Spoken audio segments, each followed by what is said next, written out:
ओम साई राम। चलिए, video start करने से पहले मैं सबको बोलूँगी मेरे चैनल को लाइक एंड सब्सक्राइब कीजिएगा ताकि आप ज़्यादा से ज़्यादा वीडियो सुनो देख सकें।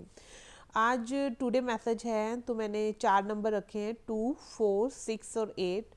चलिए जानते हैं कि आज के मैसेज में साईं भक्तों के लिए बाबा क्या कुछ समझाना चाह रहे हैं या हिंट देना चाह रहे हैं आज के टुडे मैसेज के द्वारा। पहला मैसेज है, जिन्होंने नंबर 2 चूज़ किया है, जो आप महसूस करते हैं उसे बोलना सीखें और जो आप बोलते हैं वह कार्य करें। मतलब बाबा का कहने का मतलब है जो आप महसूस कर रहे हैं इस टाइम। कई बार होता है ना, हम फीलिंग महसूस कुछ और करते हैं लेकिन हम एग्जैक्ट टाइम पर वो बात बोल नहीं पाते हैं, तो बाबा बोल रहे हैं ऐसा ना करिए।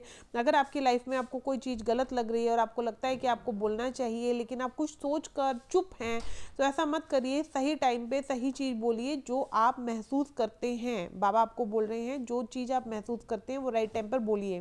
देखिए, दोबारा रिपीट कर रही हूँ, जो आप महसूस करते हैं उसे बोलना सीखिए और जो आप बोलते हैं वह कार्य करें। ये भी ध्यान रखिए जो आप बोल रहे हैं वो कार्य भी अवश्य करें। चलिए, आगे के मैसेज में है, मेरे मालिक आज फिर जीवन की किताब खोली तो देखा हर पन्ने तेरी रहमत से भरा था।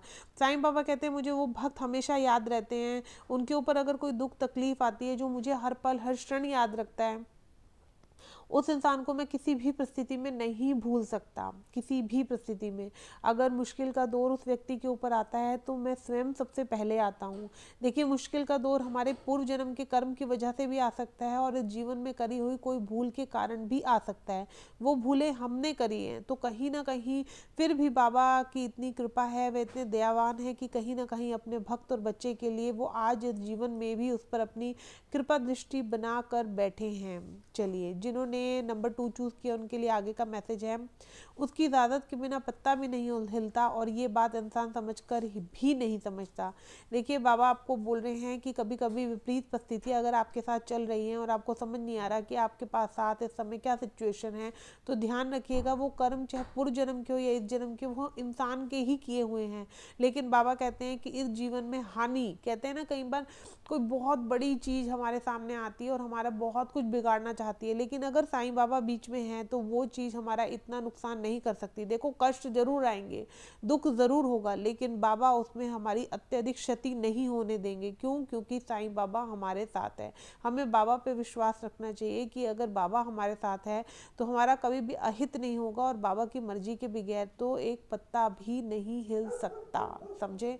चलिए, जिन्होंने नंबर 2 चूज़ किया उनके लिए आगे का मैसेज है, हारने न देना मेरे बाबा, मुश्किल इम्तिहान है, जीत में ही साईं हम दोनों का मान है, तेरे भरोसे मैं हूँ यही मेरी पहचान है। देखिए, बाबा कहते हैं वो भक्त जो मुझ पर पूर्ण आशा के साथ देखता है ना, देखिए दोबारा रिपीट वही मैसेज आ रहा है कि बाबा कह रहे हैं मैं तेरे पर बड़ी ही प्रेम भाव दृष्टि से देखता हूँ, तेरी कहीं ना कहीं फिक्र मुझे भी रहती है कि कहीं तो कहीं गलत कदम ना चल दे। अगर तेरा मुझ पर यकीन है कि बाबा के होते हुए मैं हार नहीं सकता, तो मेरी जिम्मेवारी तो तेरे प्रति और ज़्यादा बढ़ जाती है। ठीक है, बाबा इसमें अपने भक्त को समझाना चाह रहे हैं, भक्त को बोलना चाह रहे हैं कि तू बेफिक्र रह, मैं तेरे साथ हूँ, बस तू सही रह, तू सही कर्म कर, तू सही चलता चल, फिर चाहे कोई भी इम्तिहान आएगा मैं तुझे हारने नहीं दूंगा। क्यों? क्योंकि तू मेरे भरोसे और तुझे लगता है कि मेरे द्वारा ही तेरी पहचान है।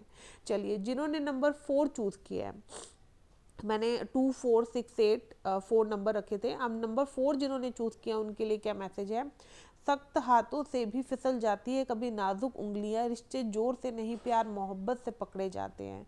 देखिए, इसमें कहीं ना कहीं बाबा किसी को हिंट देना चाह रहे हैं कि अगर कोई रिलेशन चल रहा है या किसी का अपने फैमिली में कोई इशू चल रहा है, तो बाबा बोल रहे हैं कि उस इंसान को जबरन कोई चीज़ समझाने की प्रयास ना करे, क्योंकि वो नहीं समझेगा। क्यों? क्योंकि प्यार मोहब्बत से कुछ रिश्ते होते हैं जो प्यार से पकड़े जाते हैं, उन्हें प्यार के साथ ही निभाया जाता है। अगर हम सोचें कि नहीं, हमें उसको डांट कर या किसी तरीके से समझाना है, तो अगर आप ये रवैया किसी के साथ अपना रहे हो, तो बाबा कह रहे हैं यह छोड़कर प्यार से उस इंसान के साथ अपने रिश्ते को आगे बढ़ाइए। चलिए, आगे है नंबर 4 जिन्होंने चूज़ किया है, वक्त भी सिखाता है और टीचर भी। ध्यान रखिए, वक्त भी हमें बहुत सिखाता है टीचर की तरह ही, पर दोनों में फ़र्क सिर्फ इतना है कि टीचर सिखा कर इम्तिहान लेता है और वक्त इम्तिहान लेकर सिखाता है। ठीक है। मतलब बाबा बोल रहे हैं कि जिन्होंने नंबर 4 चूज़ किया है वो ध्यान रखिए कि जिस तरह से हम स्कूल में जाते हैं, टीचर हमें कुछ ना कुछ सिखाता है, तो जो ये टाइम चल रहा है ये आपको कुछ सिखाना चाह रहा है। लेकिन अगर आपका इम्तिहान आए तो आप डरो मत, आप ये सोचो कि मैं इसमें अव्वल दर्जे से पास होऊंगा। ये वक्त मुझे डराने का प्रयास कर रहा है, इम्तिहान लेकर दिखा रहा है, बड़ा सख्त इम्तिहान है, लेकिन जब आप ये सोचेंगे कि उसके क्वेश्चन के आंसर मैं अच्छे से दे सकता हूँ, मतलब मैं अपने प्रभु अपने साईं के प्रति आस्था रखकर इस इम्तिहान से जीत सकता हूँ। साईं बाबा सदैव कहते हैं अपने सभी भक्तों को कि श्रद्धा सबरी रखो, फिर कोई चीज़ नामुमकिन नहीं तुम्हारे लिए। आगे जिन्होंने नंबर 4 चूज किए, बाबा बोल रहे हैं ये जीवन तुमने दिया है, संभालोगे भी तुम। मतलब एक भक्त बाबा से कहता है कि जीवन तुमने दिए, संभालोगे तुम, आशा नहीं है विश्वास है, हर मुश्किल से बाबा निकालोगे तुम। बाबा कहते हैं जो ये भक्त बोलता है, या जिस भक्त के मन में ये चलती है, जिन्होंने नंबर 4 चूज किया है, शायद उनका बाबा के प्रति इतना विश्वास होगा कि वो बाबा पर अपनी ज़िंदगी की जिम्मेवारी छोड़ना चाहते हैं, छोड़ चुके होंगे। तो बाबा बोल रहे हैं कि तू जब ये शब्द बोलता है तो मुझ तक वह पहुँचता है और मेरी जिम्मेवारी तेरे लिए और ज़्यादा बढ़ जाती है। ठीक है, इस मैसेज में बाबा का अपने भक्त के प्रति प्रेम है कि अगर भक्त मुझसे प्रेम करता है तो मैं भी तुझसे प्रेम करता हूँ। चिंता मत कर, कोई भी परिस्थिति होगी साईं तेरे हर पल साथ ही खड़ा हुआ है। चलिए, जो नंबर 4 चूज़ किया उनके लिए आगे का मैसेज है, मैं अच्छे इंसानों का इम्तिहान लेता हूँ पर साथ कभी नहीं छोड़ता। देखिए, बाबा आपको कह रहे हैं इम्तिहान कर्म लेते हैं, इम्तिहान बाबा नहीं लेते। इसमें एक है, इम्तिहान में बाबा कभी भी अपने भक्त का हाथ नहीं छोड़ते। ये भक्त बाबा का जो इम्तिहान है वो ये इम्तिहान होता है कि आज मुश्किल की परिस्थिति आई है, क्या भक्त मुझ पर विश्वास करेगा, या वो मेरे पे नेगेटिव हो जाएगा, या वो मुझसे ही क्वेश्चन उठाएगा कि साईं के होते हुए ऐसा क्यों हो गया, अरे बाबा तू साथ था तो तब मेरे साथ ये हुआ, बहुत गलत किया तूने, अब मैं तेरे साथ नहीं दूंगा। मतलब ये शब्द जो बोलता है ये इम्तिहान लेते हैं बाबा। बाबा और इम्तिहान नहीं लेते, यहाँ इम्तिहान में आप जीत जाते हैं अगर आप श्रद्धा और सबरी बाबा पर पूर्ण रखते हैं। चलिए, जिन्होंने नंबर 6 चूज किया उनके लिए बाबा का मैसेज है, अपनी छोटी छोटी सफलताओं को महसूस करें तभी अग्रसर रहने का प्रेरणा मिलेगी। मतलब जिन्होंने नंबर 6 चूज किया है, बाबा उन्हें बोलना चाह रहे हैं कि आपकी लाइफ में छोटी छोटी चीज़ें होंगी जो आप अचीव करते हो, आप उनकी तरफ ध्यान दो। जब आप उनकी तरफ ध्यान देना शुरू करेंगे तो आपके इर्द गिर्द अभी कुछ नेगेटिविटी की सर्कल देख रहे हैं, तो बाबा बोल रहे हैं आप उनसे ईजिली निकल पाओगे। कहीं ना कहीं आप नेगेटिव हो रहे हो, हताश हो रहे हो, हार रहे हो, अगर आपकी सिचुएशन इस तरीके की है तो वो देखो जो आपने अपने बलबूते से पाया है। देखिए, छोटी छोटी चीज़ें होती है, कभी कभी हम मोबाइल ले लेते हैं अपने पैसों से, कभी कभी हम घर का फर्नीचर बनाते हैं, अपने घर की कुछ रिस्पॉन्सिबिलिटी संभालते हैं, तो बाबा बोल रहे हैं उन पर ध्यान दो तभी नेगेटिविटी दूर होगी।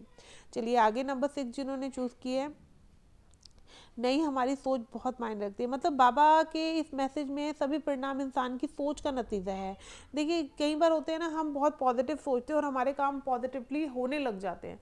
मतलब हमारे अंदर एक पॉजिटिव ताकत है। कई बार कई इंसान के पूर्ण कर्म कुछ पड़े होते हैं पूर्व जन्म के, और वो कब जागृत होते हैं, जब आप पॉजिटिव सोचते हो। जैसे आप नेगेटिव सोचते हो, नेगेटिविटी हैवी होने लग जाती है। जैसे ही आप पॉजिटिव सोचते हो तो आप पॉजिटिविटी आपकी लाइफ में आने लग जाती है। तो बाबा बोल रहे हैं कि तेरे साथ ऐसा कुछ है, मतलब आपको दिखाना चाह रहे हैं जिन्होंने नंबर 6 चूज किया। आप एक बार पॉजिटिव होकर सोचो, चाहे राह दिख रही है या नहीं, एक बार सोचो साईं है, सब संभाल लेगा, मेरे साथ मेरा बाबा है। चलिए, आगे नंबर 6 जिन्होंने चूज किया है, दुआ ऐसे मांगो कि कबूल हो जाए, रहमत ऐसे मांगो कि बरसने पर मजबूर हो जाए, मन को ऐसा मंदिर बनाओ कि साईं खुद आकर बैठने को मजबूर हो जाए। देखिए, यहाँ पे भी बाबा यही रिपीट कर रहे हैं, श्रद्धा और सबरी रखिए। श्रद्धा और सबरी, बाबा के प्रति विश्वास इतना दृढ़ होना चाहिए कि दुआ आप जो मांगो वो कबूल हो जाए। देखिए, विश्वास, ठीक है। रहमतें ऐसे मांगो कि बरसने पर मजबूर हो जाए, वो भी विश्वास की। और श्रद्धा आपको रखनी पड़ेगी अपने जीवन में। कहीं ना कहीं आप यह सोचिए कि जो मेरे जीवन में चल रहा है वह साईं इच्छा से तो चल रहा है, लेकिन क्या मैं साईं बाबा का अच्छा स्टूडेंट हूँ? क्या मुझे मेरे बाबा का उतना प्रेम मिलना चाहिए? उसके लिए मुझे श्रद्धा और सबरी बड़ी ही मजबूती से रखनी है अपने इर्द गिर्द।